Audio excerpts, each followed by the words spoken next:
La crisis sanitaria provocada por la pandemia tiene unos efectos sociales y económicos que afectan especialmente a los colectivos que se encuentran en situación de mayor vulnerabilidad.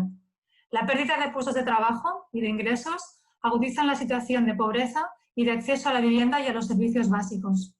Para hablar de estos efectos de esta crisis sobre el acceso a la vivienda, hoy contamos con Lorena Zárate. Lorena es expresidenta de la Coalición Internacional del Hábitat. Actualmente forma parte del equipo de apoyo de la Plataforma Global por el Derecho a la Ciudad. Además, Lorena es autora de diversos artículos para publicaciones en América Latina, Norteamérica, Sudáfrica y Europa, y editora de varios libros sobre temas vinculados al derecho a la vivienda, la producción social del hábitat y el derecho a la ciudad. Lorena, bienvenida a nuestro ciclo Reflexiones de Futuro y muchísimas gracias por atendernos desde Ottawa. Gracias a ustedes, un placer. A ver, para empezar a contextualizar con el tema que nos ocupa, te voy a preguntar, te voy a lanzar la siguiente pregunta. Vamos a intentar ser ágiles con las respuestas, pero fluye hacia donde tú consideres, Lorena, siéntete libre. En todo caso, yo ya te interrumpiré. Muy bien.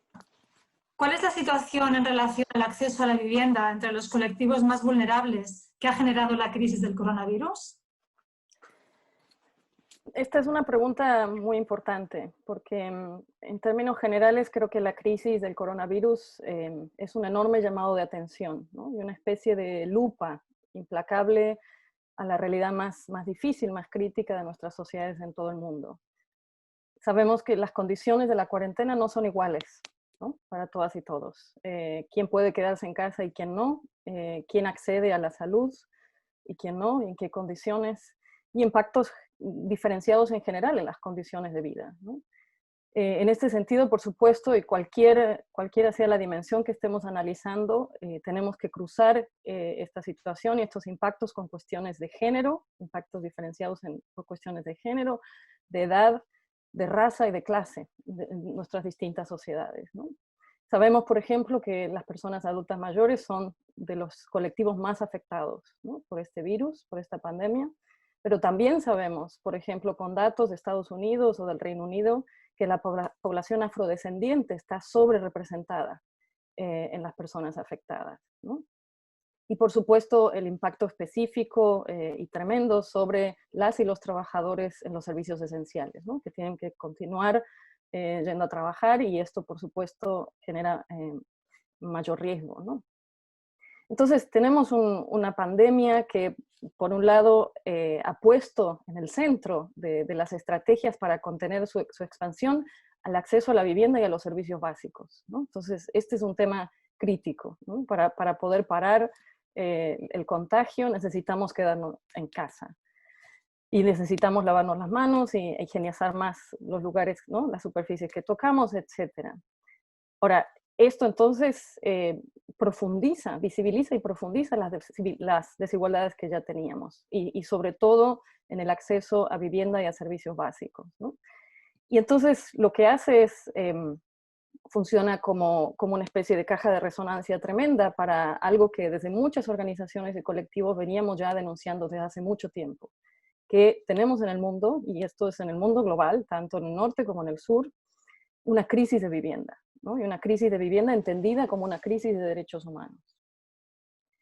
Por otro lado, sabíamos también ya desde antes, desde hace mucho tiempo, muchos estudios han señalado que la vivienda es un factor determinante en la salud, ¿no? Para el goce de la salud.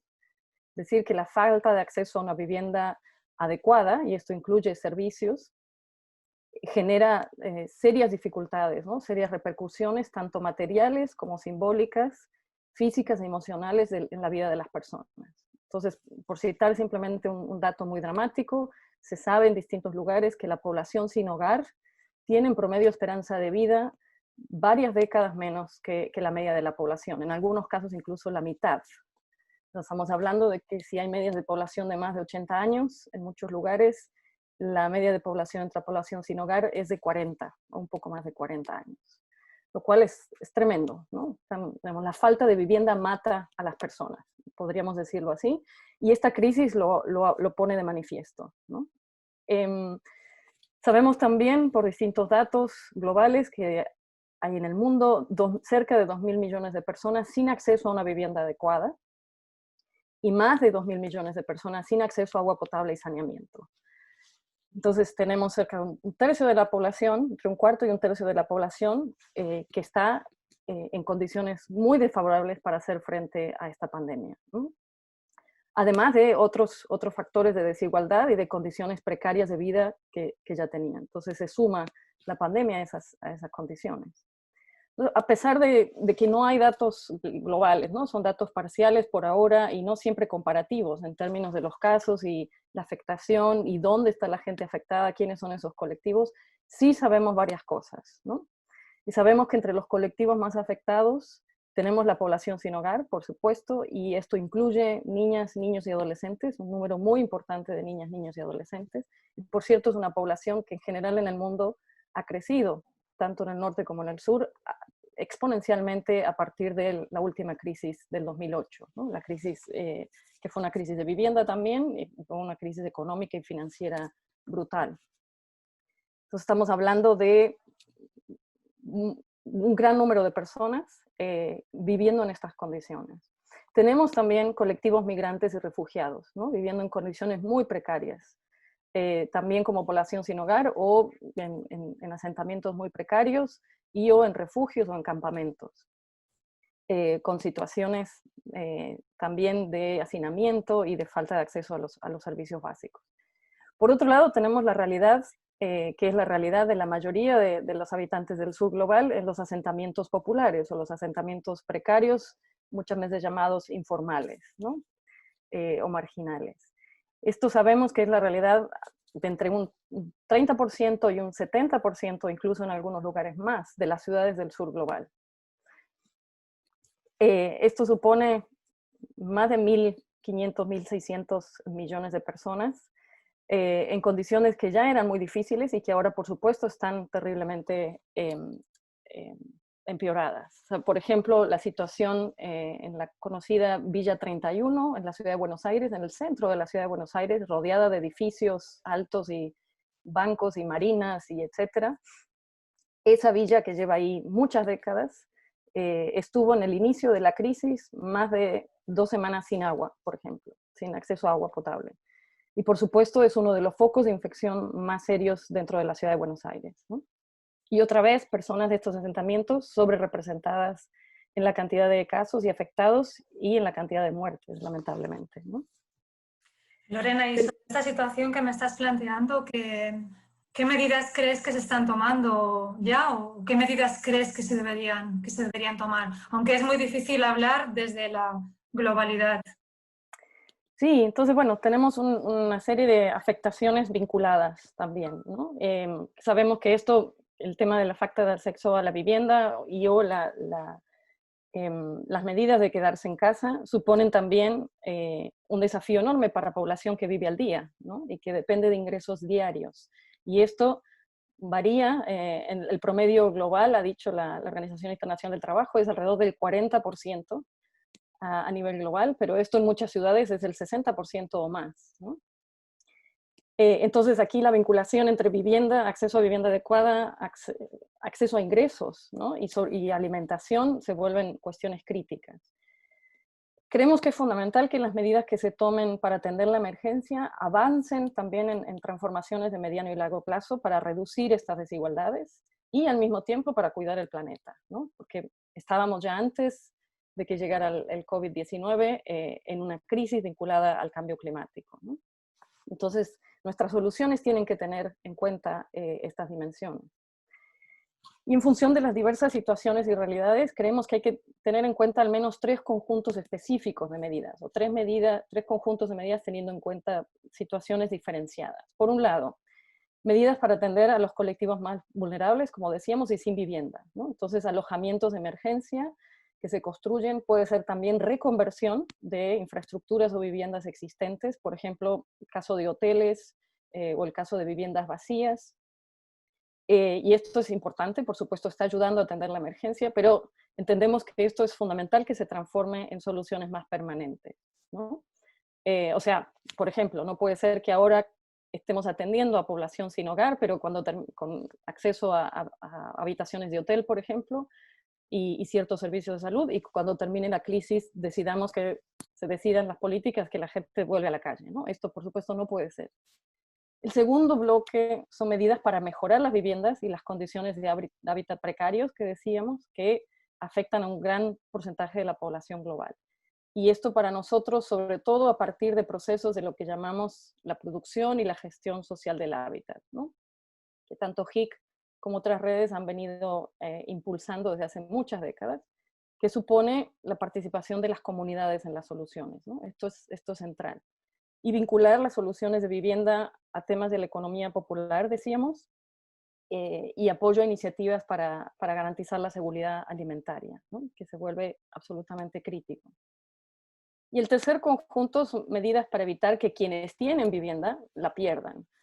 Entonces, para frenar desalojos y suspender pagos de alquileres e hipotecas en población que haya perdido ingresos a consecuencia de la crisis, ¿no? Sabíamos ya desde antes que el porcentaje de lo que la gente gasta en vivienda está muy por encima de lo que se recomienda a nivel internacional, que es el 30%, y tenemos lugares en el norte, incluso en Canadá, donde un gran porcentaje de la población está pagando más del 50% de sus ingresos en garantizar la vivienda.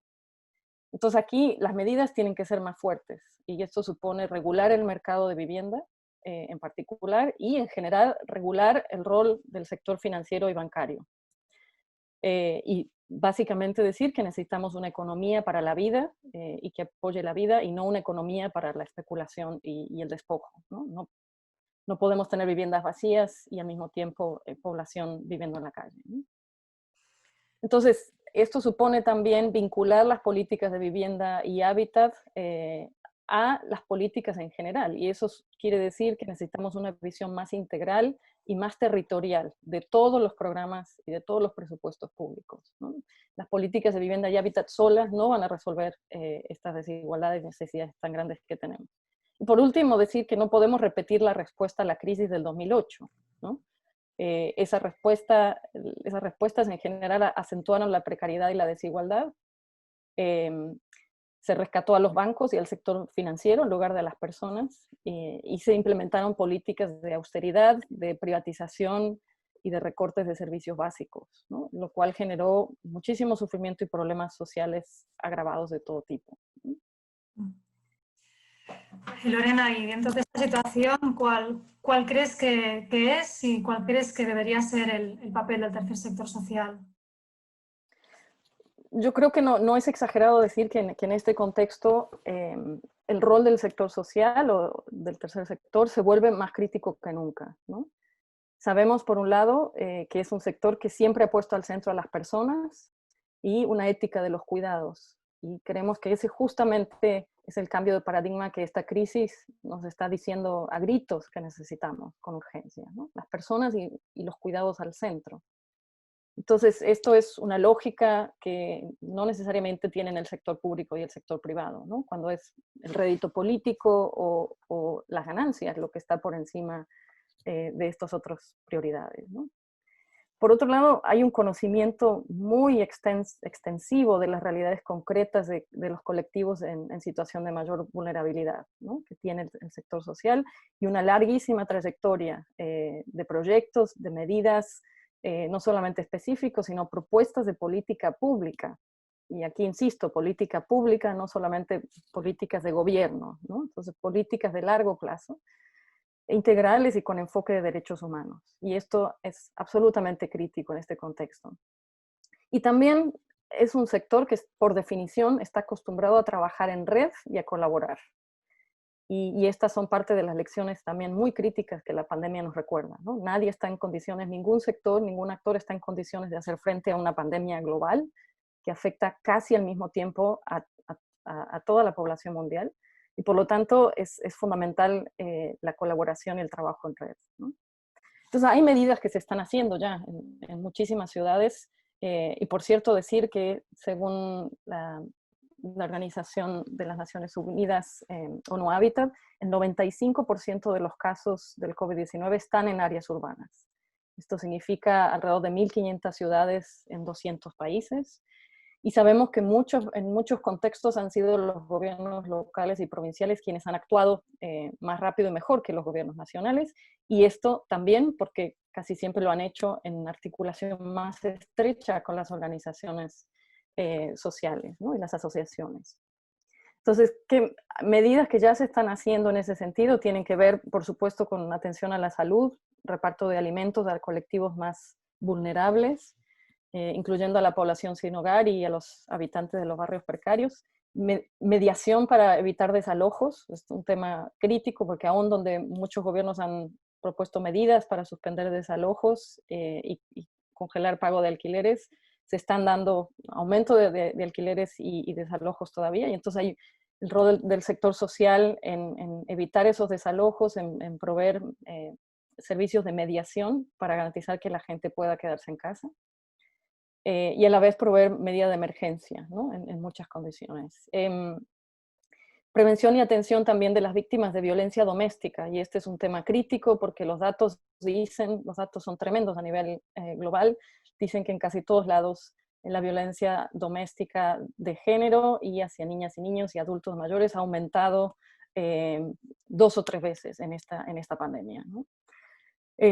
Y finalmente también acceso a Internet y apoyo escolar, que se vuelve también un asunto fundamental, ¿no? Desde el hecho de tener que trabajar en casa o continuar los estudios desde casa, y muchísimas personas que no cuentan con los medios ni las condiciones para hacerlo. Entonces, muchas organizaciones del sector social están también apoyando esto, ¿no?